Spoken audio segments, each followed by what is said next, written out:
Então, quando Jesus chega na cidade de Jerusalém, e ele vai em direção ao templo, isso antes de sua prisão, no período que ele estava anunciando o evangelho do reino, falando sobre o amor do seu Pai, uma das coisas que Jesus faz de maneira direta é ir até o templo para se cumprir aquilo que Isaías ou Jeremias já havia profetizado, falado acerca da casa de Deus. A profecia diz que a casa de Deus seria chamada de casa de oração, o lugar aonde todos os povos se reuniriam ou iriam ou estenderiam as suas mãos em direção àquele lugar para buscar ao Deus dos céus. Quando nós lemos a oração de Salomão, no capítulo 6 de Crônicas, nós enxergamos Salomão fazendo um pedido para Deus a respeito daquela casa. Salomão, ele ora a Deus falando: Senhor, se algum do seu povo ou alguém do seu povo estiver em dificuldade, estiver passando aperto, ou seja, estrangeiro, mas se eles olharem para ti, vierem nessa casa, clamarem a ti nas suas angústias, nas suas dificuldades, diante dos seus problemas, ouça a oração deles, responda a oração dos seus servos. A palavra de Deus diz, lá em 2 Crônicas, no capítulo 7, que o próprio Deus, ele vai responder a Salomão dizendo: olha, eu ouvi a sua oração e tomei para mim essa casa como casa de sacrifícios, pois era o lugar que o povo apresentava os sacrifícios, os holocaustos, os animais eram sacrificados ali no templo. E a palavra de Deus, ela ainda diz um pouco mais, que o templo de Deus, que a casa de Deus, que Salomão levantou para o Senhor, Deus ainda disse para Salomão assim: se meu povo, que se chama pelo meu nome, se humilhar e orar, e se converter dos seus maus caminhos, buscar a minha face, eu ouvirei do céu, perdoarei os seus pecados e sararei a sua terra. Então o templo era um lugar que Deus havia prometido que seria um lugar onde o povo de Deus buscaria o Senhor, faria as suas orações, teriam a sua comunhão com Deus. Então era um lugar, não um lugar sagrado, como nós podemos dizer hoje, mas para os judeus, para a ordem sacerdotal, para a linhagem sacerdotal, para aqueles que exerciam tais funções naquela época. Sim, o templo era um lugar sagrado, porque era onde o povo se reunia para buscar a Deus e onde os sacrifícios eram feitos. A Páscoa em Jerusalém era um momento que a cidade ela era tomada por muitas pessoas. As pessoas envolviam, eram uma multidão de pessoas que desciam para Jerusalém. E essa multidão de pessoas que desciam para Jerusalém, desciam com um intuito só: adorar a Deus, participar das festividades. Nós já estamos falando com vocês há muito tempo já sobre a festa dos tabernáculos. Falamos também com vocês sobre a festa das luzes. E agora nós também já falamos um pouquinho sobre o Pentecoste. E agora nós estamos entrando um pouquinho para iniciar o período pascual, que nós vamos falar nas semanas seguintes. Então Jesus está em Jerusalém num momento em que a cidade está completamente tomada de muita gente.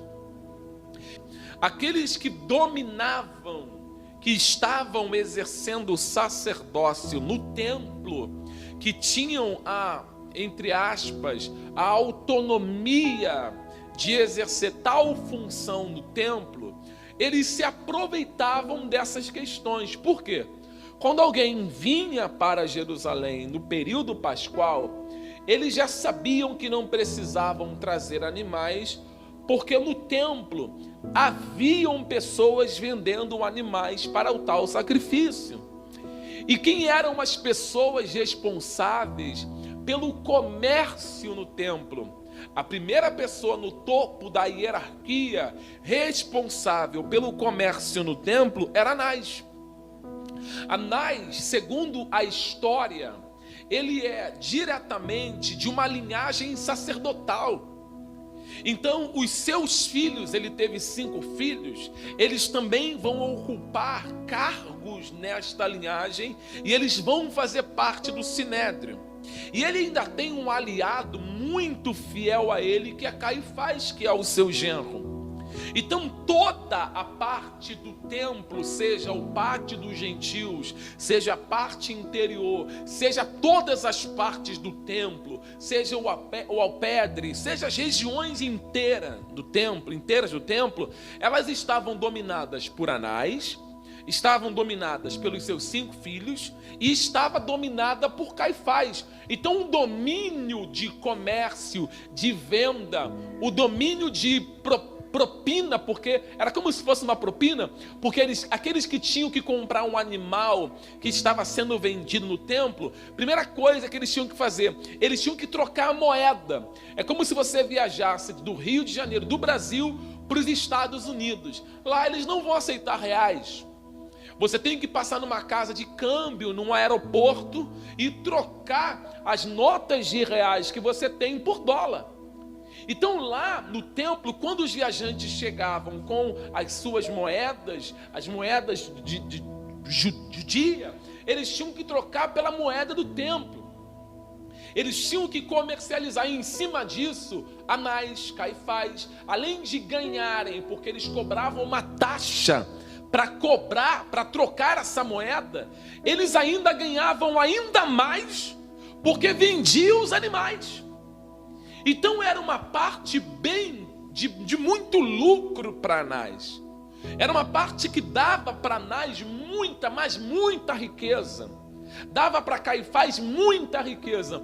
Então quando Jesus vai no templo, quando Jesus entra no templo, Jesus ele derruba todas as bancadas que estavam postas. Ele com um chicote, ele chicoteia todo mundo, bota todo mundo para correr de dentro do templo. Ele expulsa e ele cita a profecia que já tinha sido falada pelos profetas anteriormente. Jesus vai dizer: olha, vocês fizeram da minha casa uma casa de salteadores. Em outras palavras, Jesus está dizendo assim, quero que você entenda isso. Lembre-se, os responsáveis pela comercialização ali é Anás, é Caifás e seus filhos. Então quando Jesus diz assim, vocês estão fazendo da casa do meu pai uma casa de comércio, ele está dizendo diretamente: você, Anás, você, Caifás, e a sua corja inteira, fizeram da casa do meu pai uma bagunça. Vocês fizeram da casa do meu pai uma casa de negócio. Vocês são os culpados, porque a casa do meu pai está assim por culpa de vocês. Porque vocês são os sacerdotes no momento atual, e vocês tinham que zelar pela casa do meu pai. Vocês tinham que ter um apreço muito grande pelas coisas do meu pai. Vocês tinham que respeitar a casa do meu pai, mas não. Vocês estão tendo da casa do meu pai como uma fonte de lucro para você, de lucro para vocês. Então Jesus, com as suas verdades, ele vai granjeando muitos inimigos.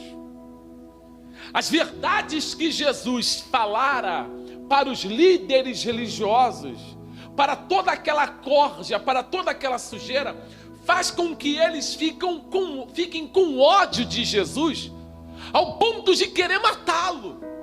Eles querem matar Jesus, eles querem destruir Jesus.